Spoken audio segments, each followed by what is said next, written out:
The green arrow there, we used to have those on the York goods. And of course the A4s, Doncaster and back. Get shovel in there.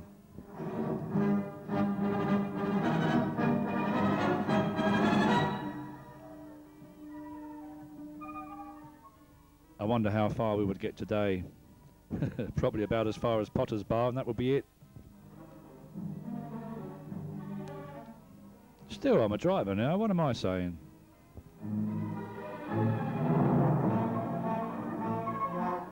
There goes a Thompson.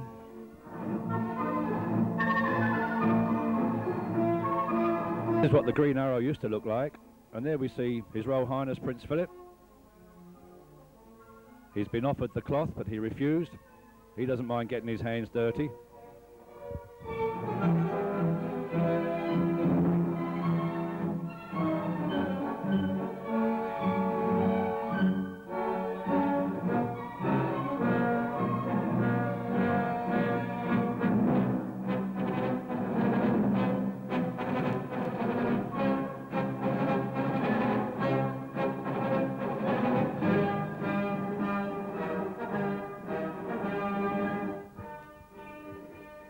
Well, I'm sorry to say they didn't look like that when I was firing on them.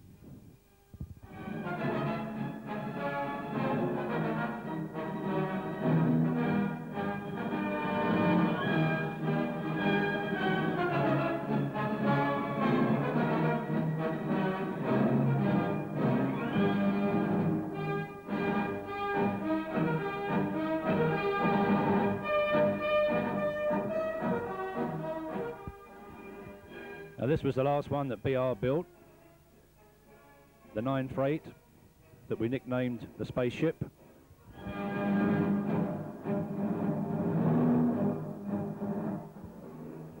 We used to have those on the York goods sometimes.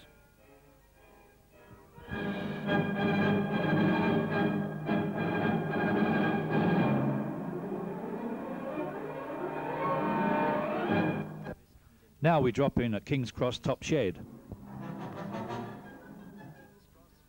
This was driver Marrable signing on to take the Elizabethan to Edinburgh.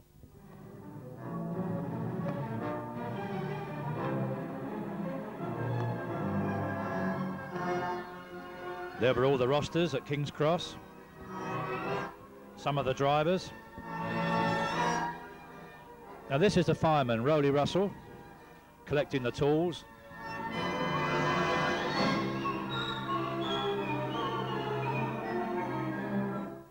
And of course this is what King's Cross Station used to look like.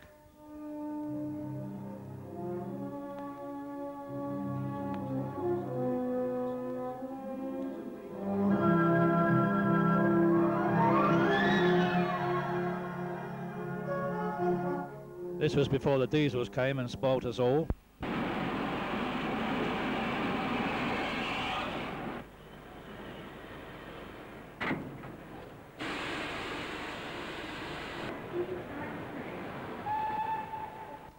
There now, the guard is all ready to wave that green flag. A check at the time.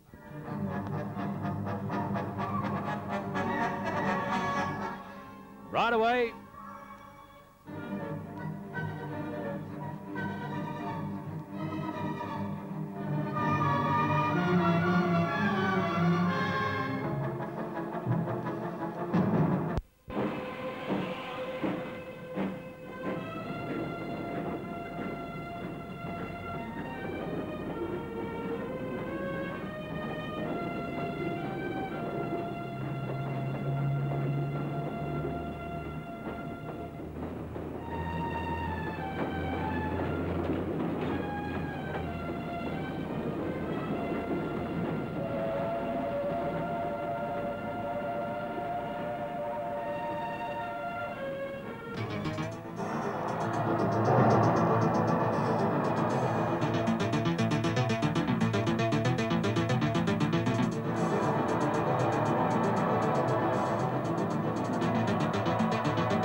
And back in the dining car, they're very busy.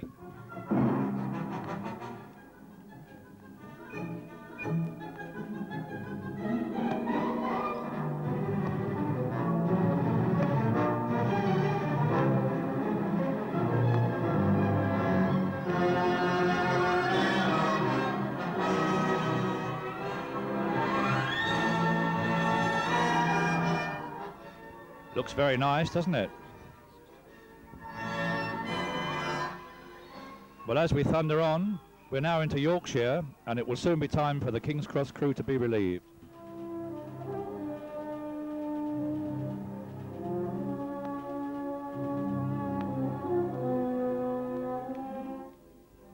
And this is the relief crew, driver McLeod and fireman Mungo Scott.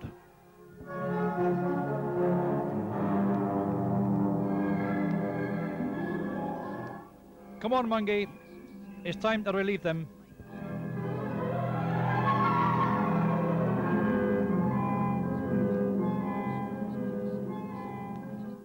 And a walk through the tender.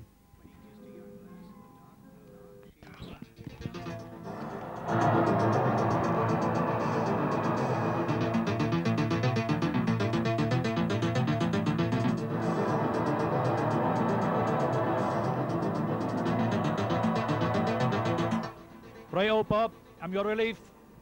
Oh, thank you, Joe. Thank you very much.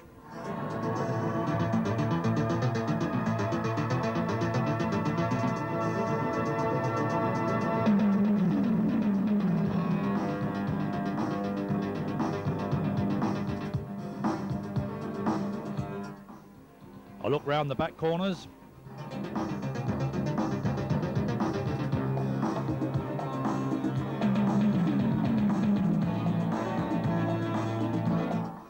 Well, coming up are the water troughs at Wisk.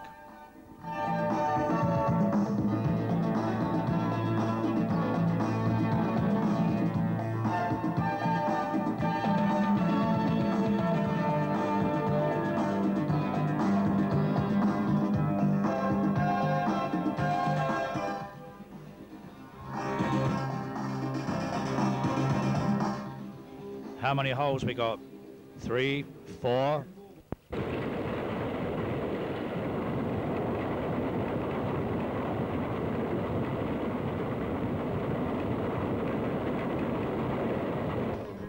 Well, they have a full tank. Sometimes during the winter, when everything was frozen solid, you couldn't move the scoop.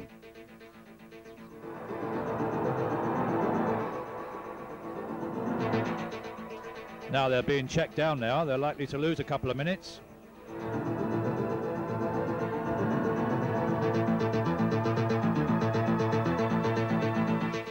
Yes, I think they're down.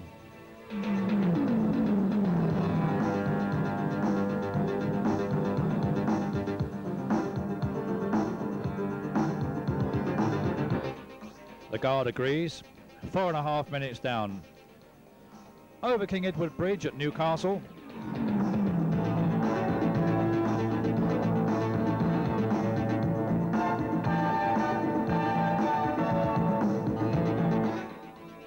And now Tony McLeod drops the lever down. They have some time to make up.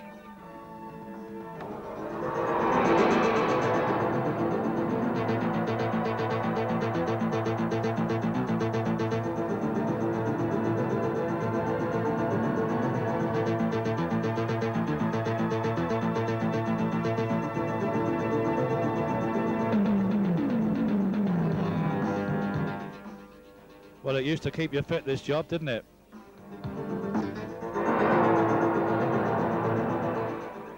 Remember the great big lump that sometimes used to fall down?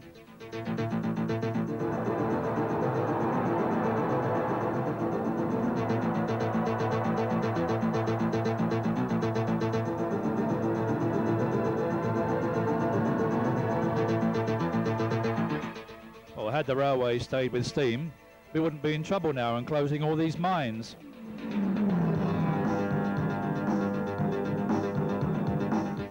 And perhaps we would still be fit.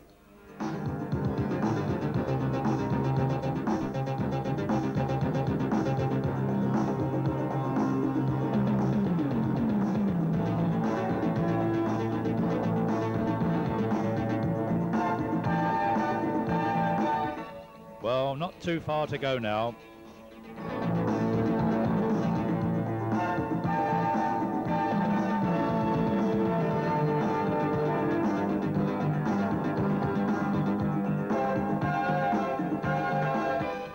A nice pint at the end of this trip will certainly go down well.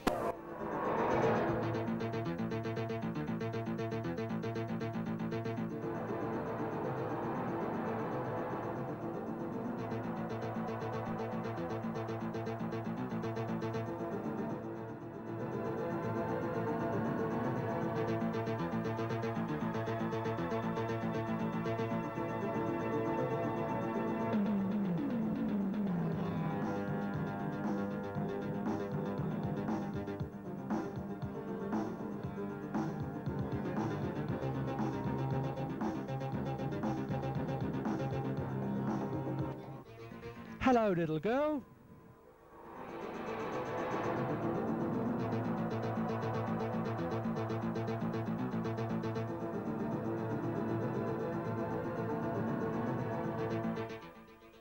And into Edinburgh Station.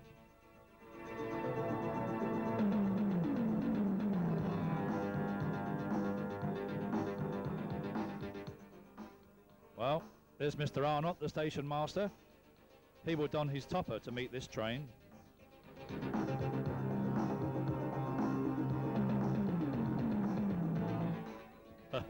Those were the days, eh?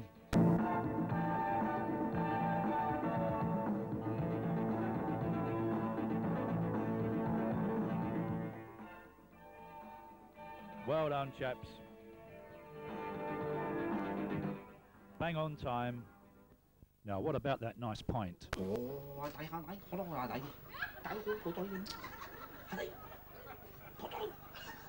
That's the Japanese for who wants it first. Don't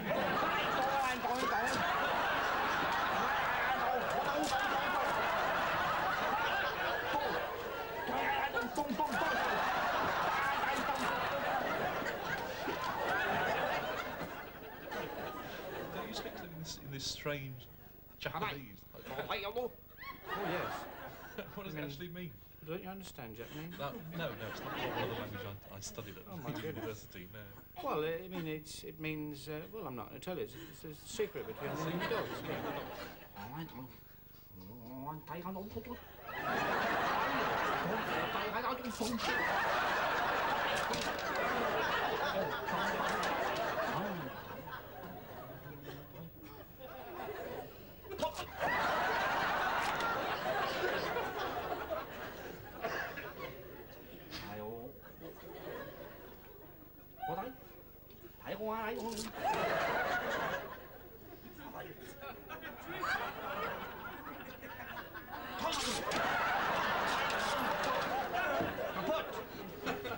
Are they good guard dogs apart from all this? Of course they are. How would they go on if a burglar came in with a gun?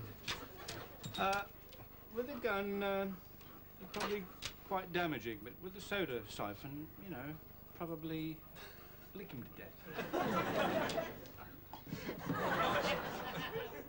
So what do your customers think about all this? In most cases, none of them have ever seen anything like it.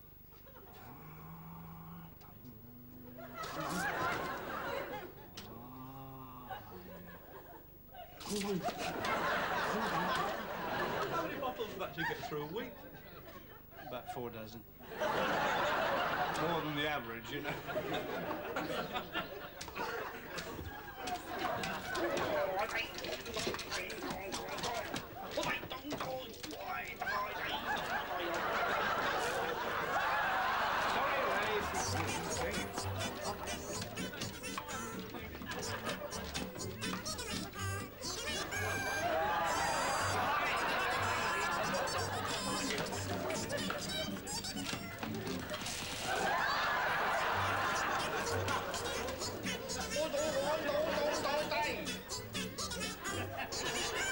Miles from Jodrell Bank, the world's first regular passenger railway service began on September the 15th, 1830. It ran between Liverpool and Manchester, and this is a replica of the engine that made it all possible. George Stephenson's rocket. Built in 1829, it started a love affair that's lasted ever since.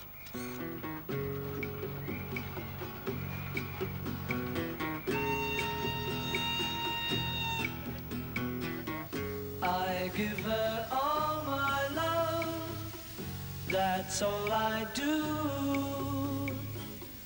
And if you saw my love, you'd love her too. I love her. She gives me everything, and tenderly the kiss my lover brings, she brings to me, and I love her.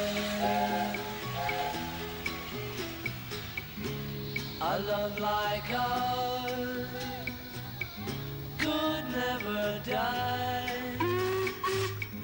as long as I have you near me.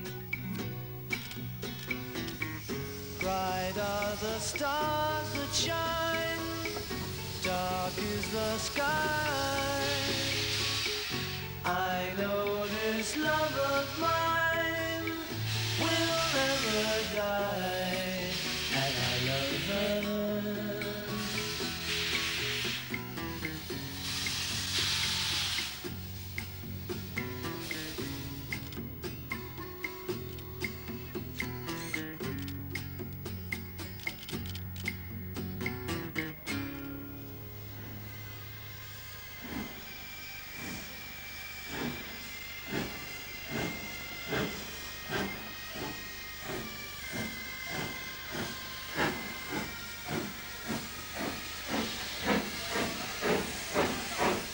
I suppose true railway buffs love all engines.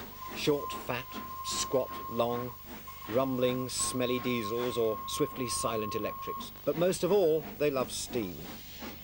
And the most famous steam engine of them all is Flying Scotsman. Built in 1923, retired in 1963, and still going strong. The first locomotive to 100 miles an hour. I really couldn't miss this trip. And I'm not the only one either.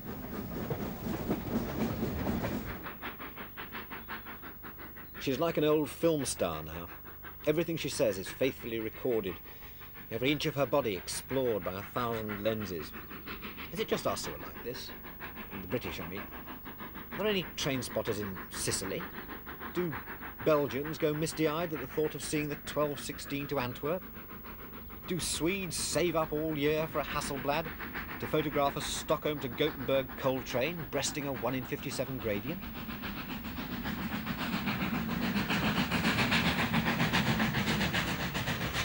I think perhaps the root of the love affair lies in the cab.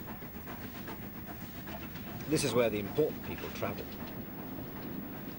Bill McAlpine, whose money keeps Flying Scotsman going.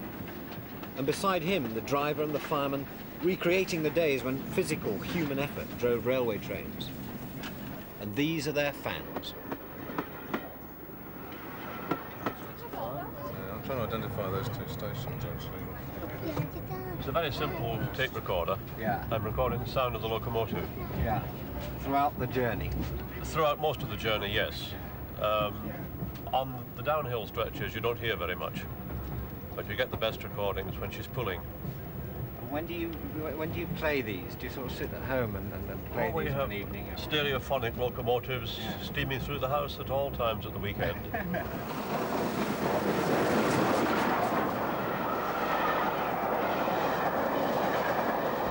Well, I think it's great to be able to travel on a train like this, the Flying Scotsman. I'm 71 years of age, and this is my only way of traveling in my younger days, was traveling on steam trains. And I think it's one of the nicest days I've had out today. It's brought back memories, great memories too.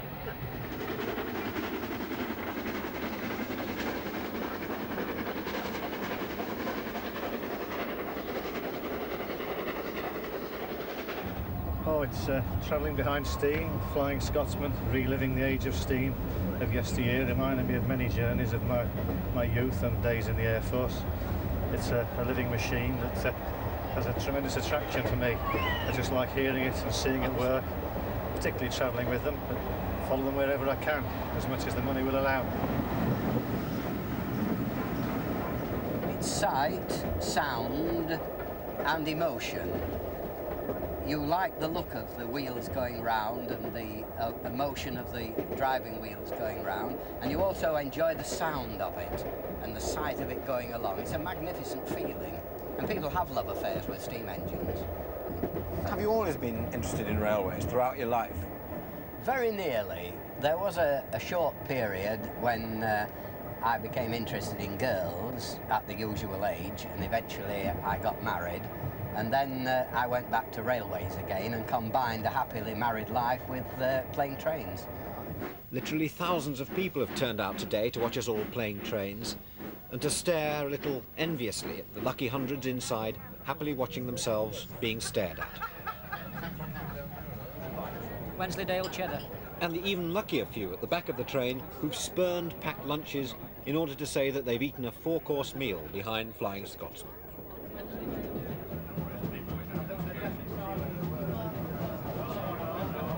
What could be nicer than sipping large gin and tonics through the Yorkshire coalfields? I've been queen for a day. Now I know what our queen feels like. All these beautiful people and their joy on their faces when they saw us coming. It's tremendous. What has happened? We've forgotten all about the steam train, haven't we?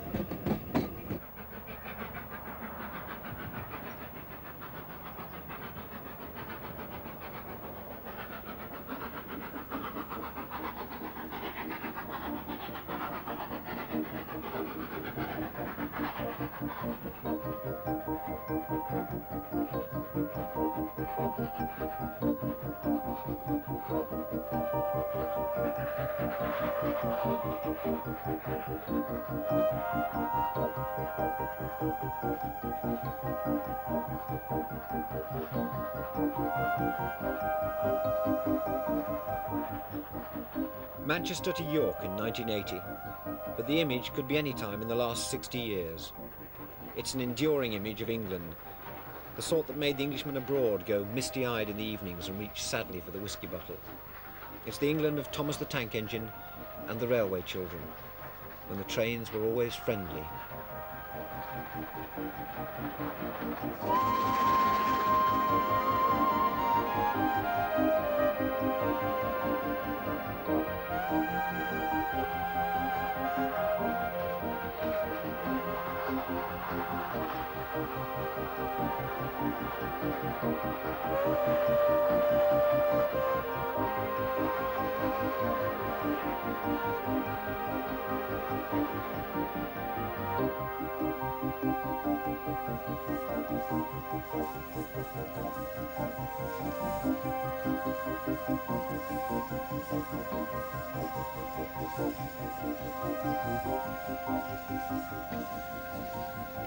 So the Scotsman, having satisfied her faithful audience with yet another Oscar-winning performance, strolls in rather leisurely fashion to a curtain call at York.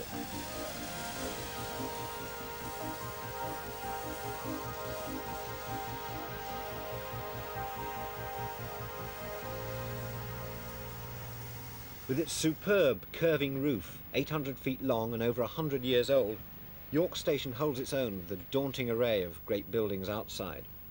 The Norman Cathedral, the City Wall, and the National Railway Museum. Definitely worth missing a train for. Not just preserved locos, but preserved seats, signs, posters, toys, teacups, buttons and other bits of the railway age. Royal Scot, right. Is that a replica of the crown, do you suppose, in this particular case? Oh, indeed.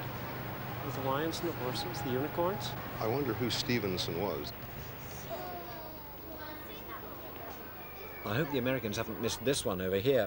It's called Agenoria, and its sister engine, Stourbridge Lion, was exported to the USA in 1829 to be the first steam locomotive ever to run on the American continent.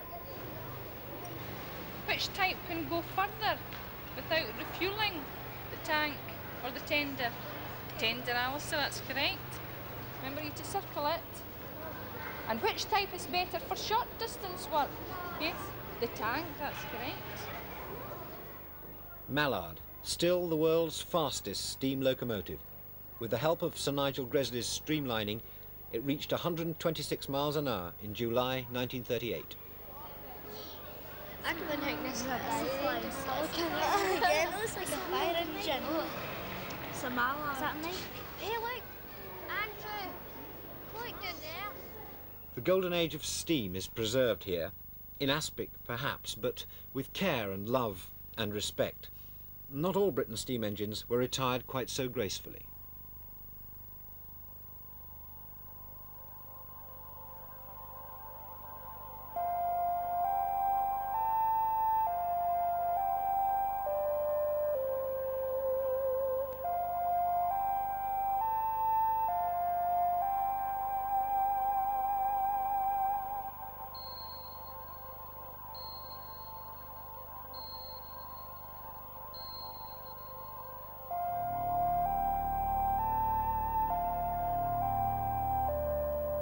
There are engines here that I would have waited all day to see when I was a train spotter.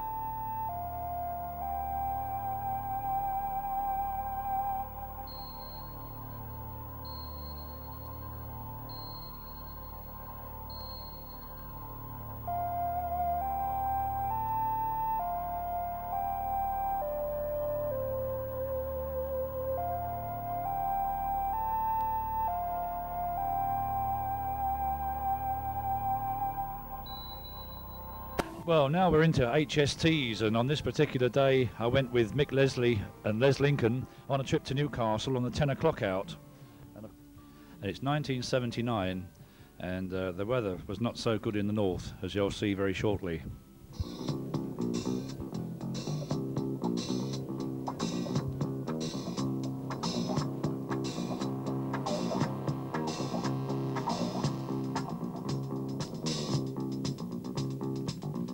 Right away.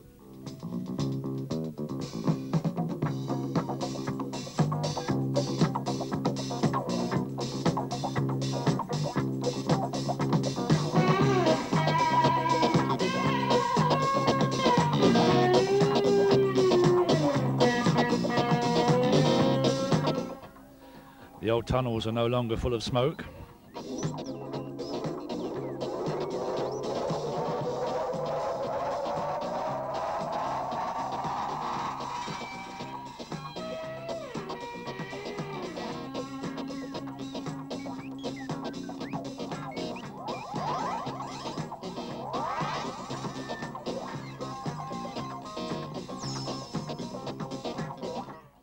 Through Finsbury Park, Clarence Yard, the diesel depot, Bounds Green,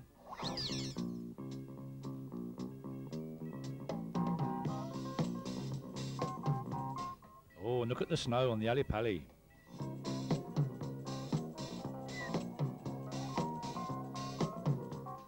Potter's Bar,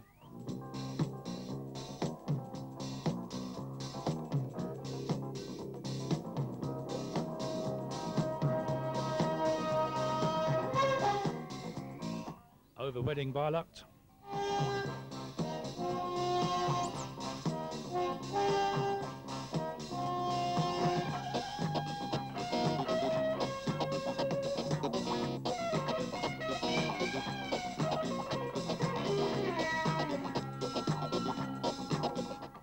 Tempsford,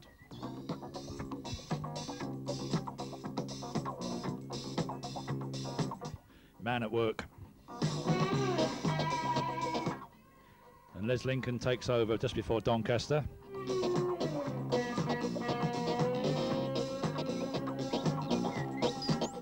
There you are, the speedo says 125, and that's pretty fast.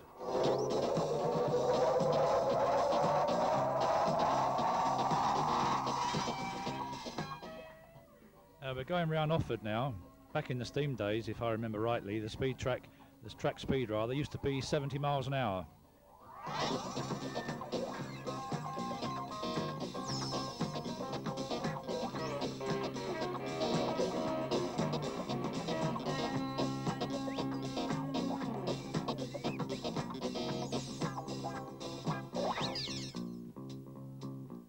Brownie. He scribbled something on that note there. God help us, Brownie's in the chair or something stupid like that. Anyway, we're being checked now, so Mick's going round down to get on the telephone.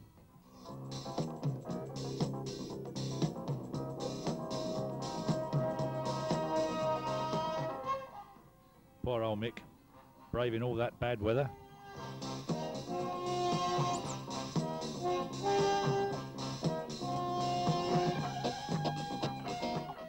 Oi! That went right down my neck. Well, on the left we've got York Loco, and Les Lincoln is now in the chair.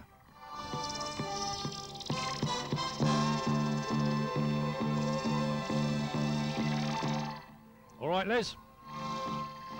Yes, mate, yes.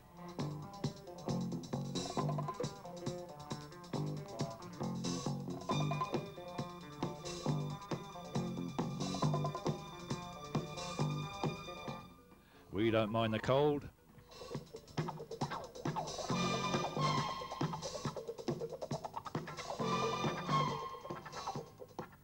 Well, we used to call this bit of railway the racetrack between York and Darlington. You could race along at 100 miles an hour at night time and see the signals ahead coming off for the train in front of you.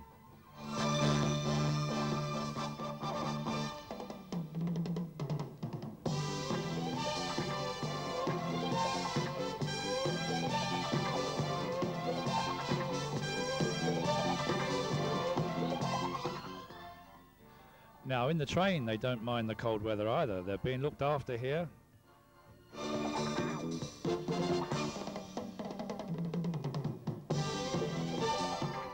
Here comes a trolley with teas, coffees, sandwiches.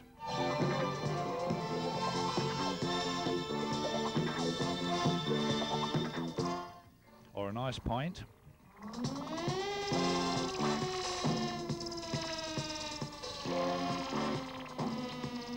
Or some dinner. Well, what about us on the front? Aren't we going to go hungry? Hmm? No, we did all right. Clarence the guard, a nice chap, he came through with some hot chips and some coffee and rolls.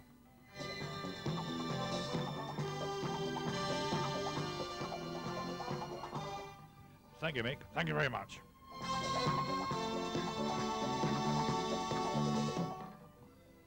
As we pass Darlington, we're being checked down here. And look at that low temperature. And look at that snow over the upline.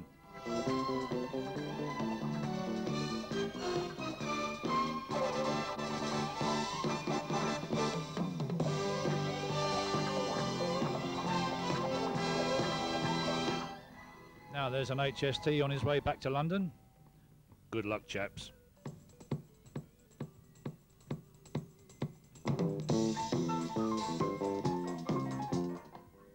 The city of Durham, just like a Christmas card today.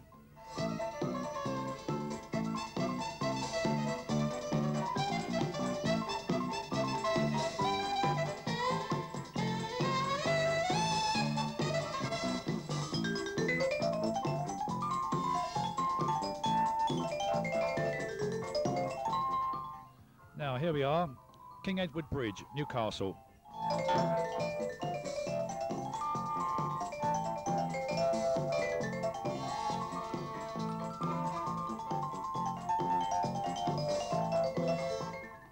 Well, I'm afraid we're being held up again.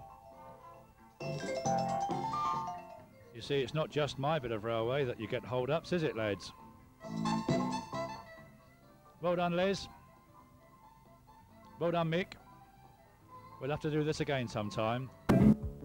I think I'll stick to my HST in the bathroom with the boys.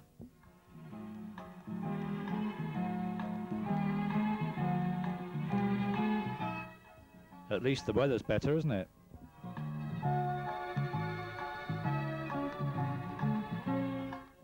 Graham and Barry having a look to see what makes them go.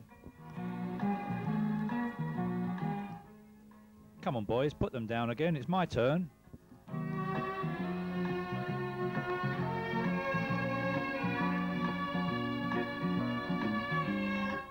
Come on, how about it?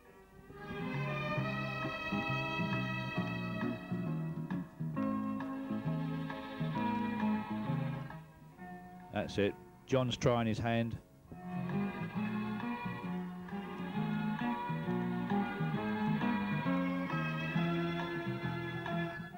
All clever stuff.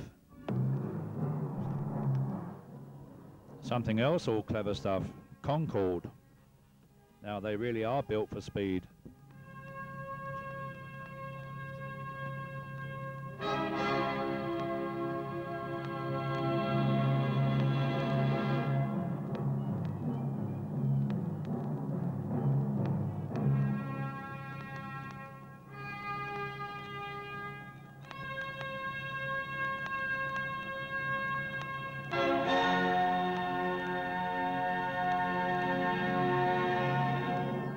Very sleek. Just like this. This was also built for speed.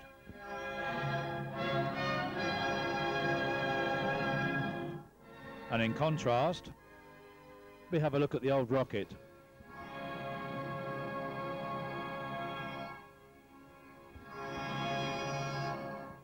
No doubt in those days, they thought that was also very sleek. Take it steady with this one, chaps, would you? We might be getting this when you finish with it on the LTNS.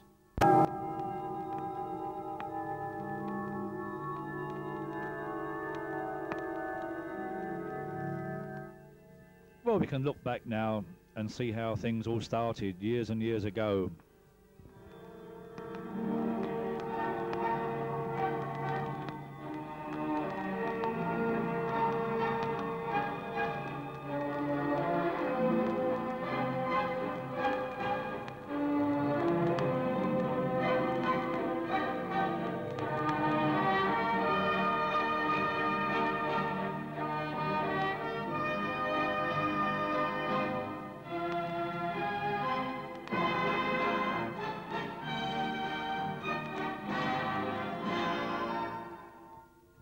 Some lovely old machines there.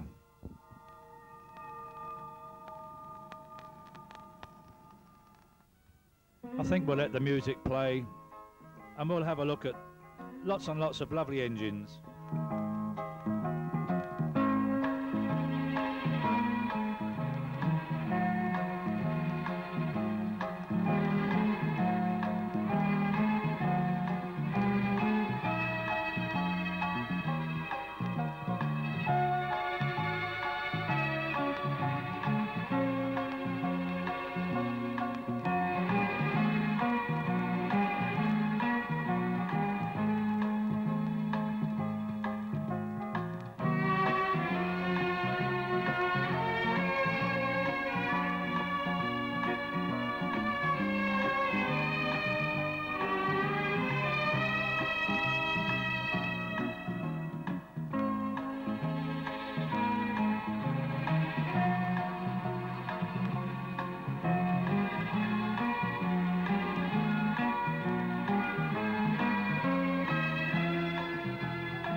Of course, these are all the lucky engines that have been preserved, but unfortunately, of course, hundreds and hundreds of engines were discarded and broken up for scrap.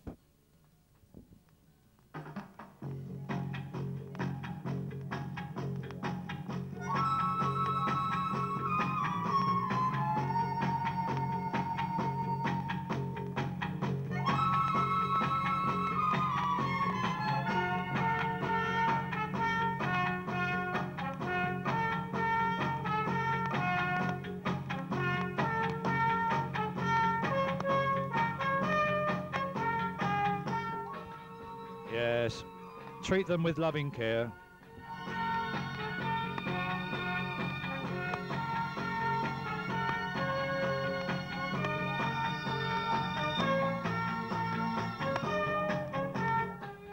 Now these are the unlucky ones.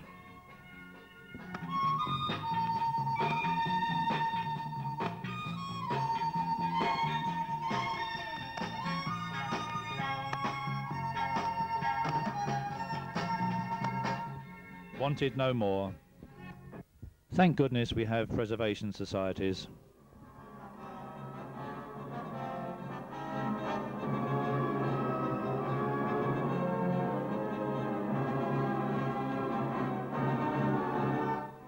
Some East Ham Guards.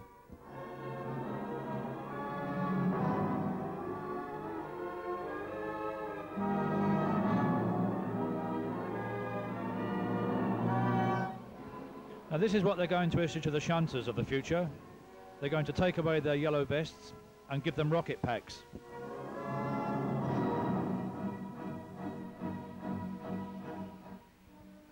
Where are you, Stocky? You wanted round the West End to let one off. Okay, he's on his way.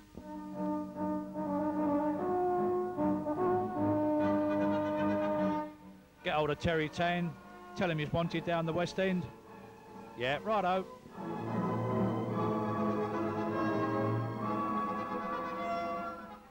Send Grover round the balloon and let that one off.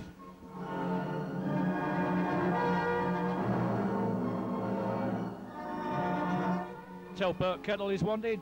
Yeah, he's on his way, mate.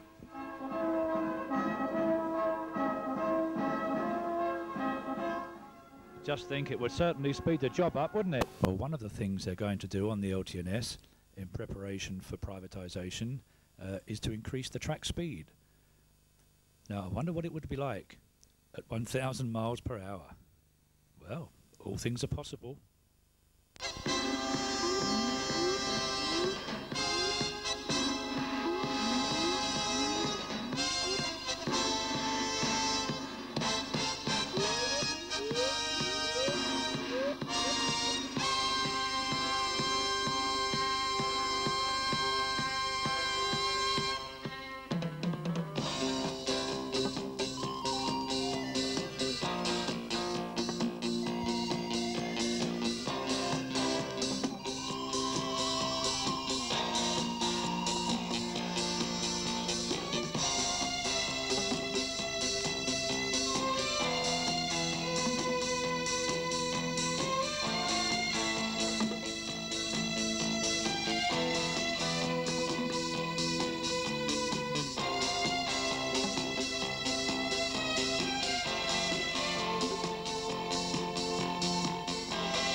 Well, I don't think we'll bother with making a cup of tea at Shoeburyness.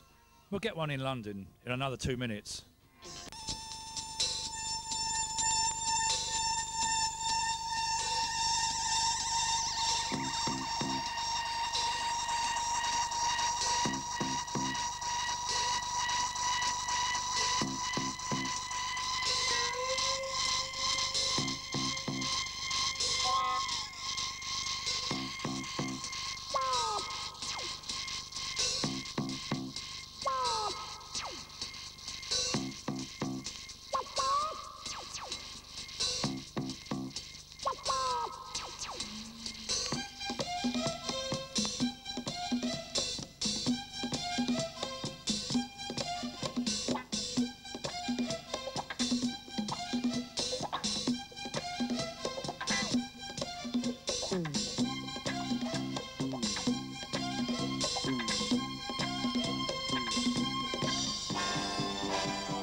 No sugar in mine, please. Just a little milk. Thank you very much. The second largest pools payout ever, £1.2 million. The Lucky Dozen, based at the East Ham depot, learned how much their early Christmas present was worth at Paddington Station from a Father Christmas who looked rather like Frank Bruno, who's coming up any moment now if we're patient. It was quite a Christmas present for the 12 winners. Each of them put in 37 pence for their syndicate's 8 from 12 pound. Each of them won 99,904 pounds. The grand total on the cheque Frank Bruno presented to the 12 happy men from East Ham was £1,198,852.80. And that's the second highest pooled payout ever. But now that they've got it, what will the fellows do with it? My daughter wanted to go to Disneyland. This pretty girl behind you, is this one you're going to take with you to Disneyland? This is my wife, yes, she's a sergeant. She'll be coming with us. What do you think of Keith winning £100,000? Oh. Words just cannot express how I feel. I'm just lost for words. Will you do anything big with it apart from having a holiday, move house or change jobs? Oh, I won't change job now. I'll keep my job. Will you? Definitely. There's one particular thing you'll be doing with your money, isn't there? That's right. Yeah. Tell me what it is. That's a minibus for the youth club that we worked years for, and every time we got near our target, something else cropped up and we've never been able to afford it. So now, lads and girls, we've got our minibus. And we know that 88 is going to be a fantastic year for us. What about next week? Will you be doing your show next week? Money makes no difference to me. And that from Don Collins, who nearly missed out on the win because he was 6 weeks late with his subs, but only paid up just in time. Not only I've got money now, but I've got 11 rich friends. And the lovely thought is that even if the syndicate just leaves the money in the bank while they make up their minds how to spend it, their winnings will grow by around £240 a day, and that's after tax has been paid. Happy Christmas, folks, from Christopher Rainbow and Thames News. Merry Christmas, Harry son. You're just a bit lucky that I ain't bigger. But East Ham, who cleaned up on the pools just in time for Christmas, and here they are, still walking on air.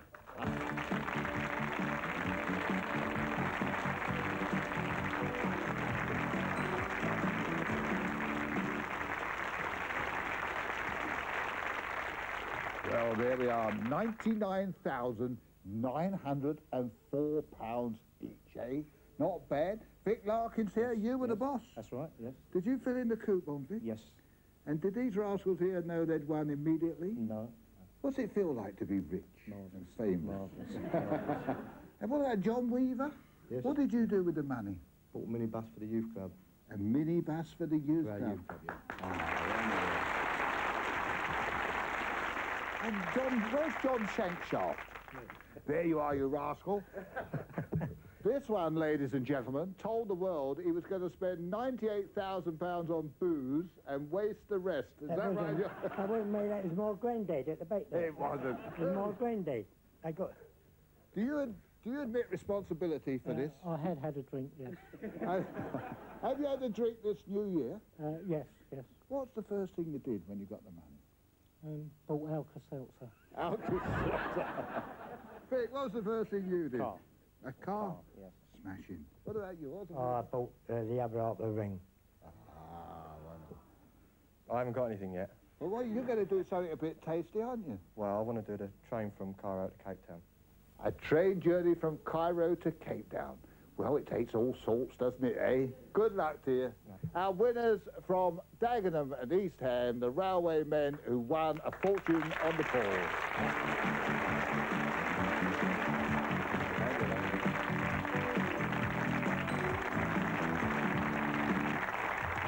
If you win the pools, you could have a car like this.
There's a driver's seat,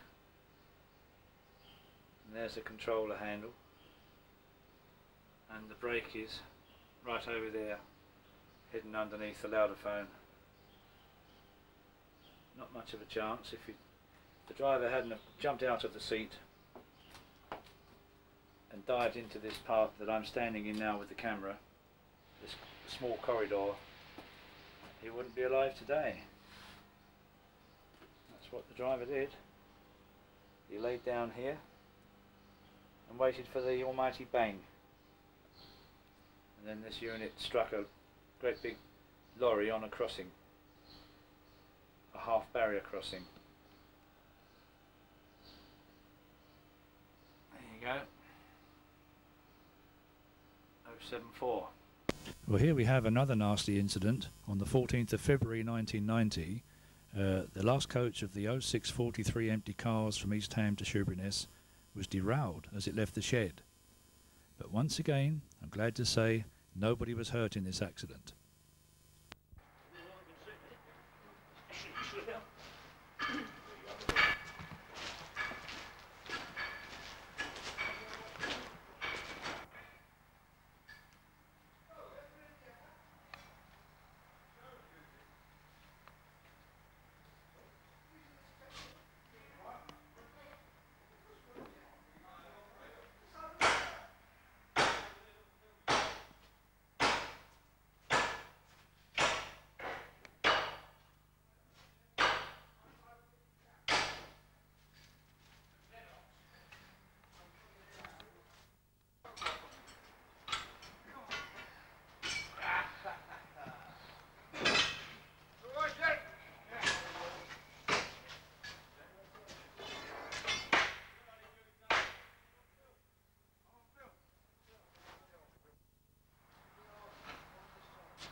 Well, now the fitting staff at East Ham, they'll soon have this back on the road again.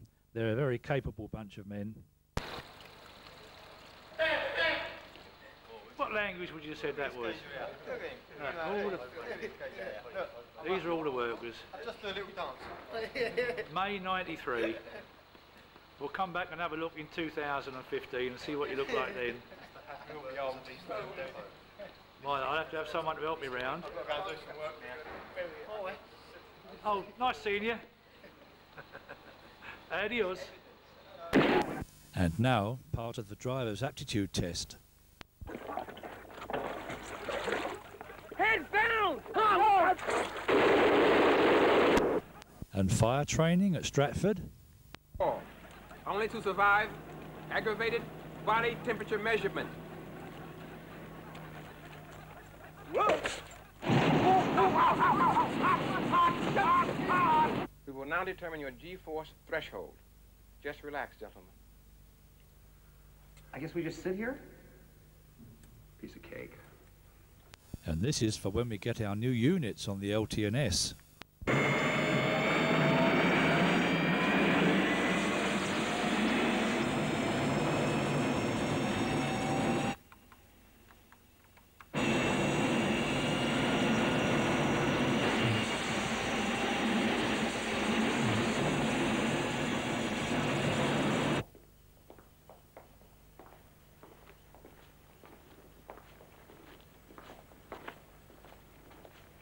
You want some coffee? That's a good idea. Hello. And now part of the minor driver's course.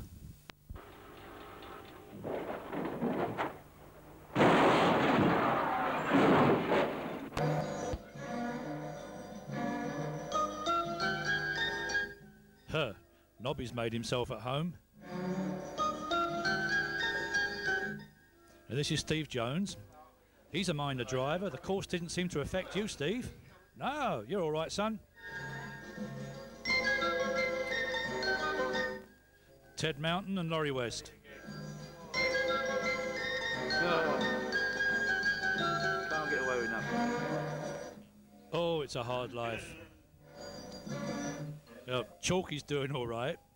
Jimmy Malcolm's looking after the cat.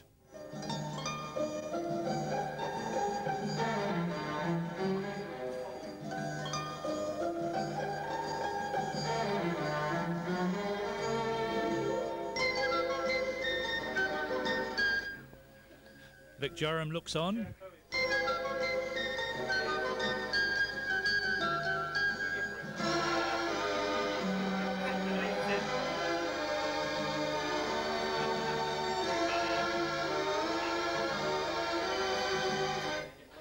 Hey, don't leave any.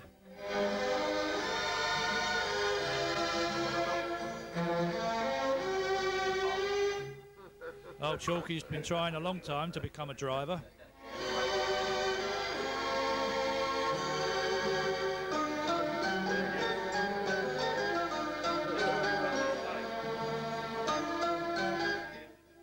Well, who knows? One day he might succeed.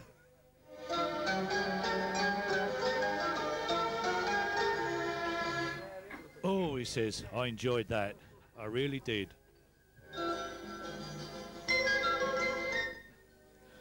Any more?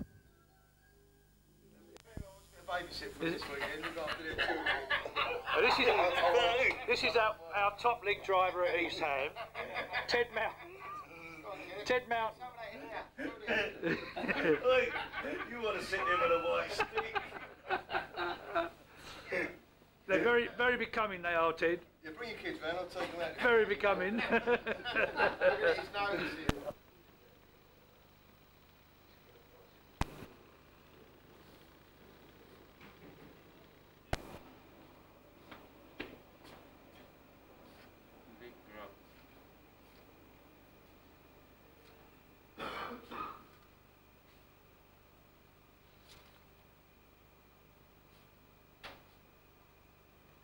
I hope that's the truth they put you down here, Ted. Of course it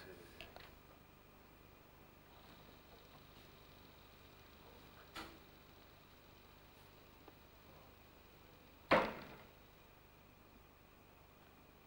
Oh, you really moved.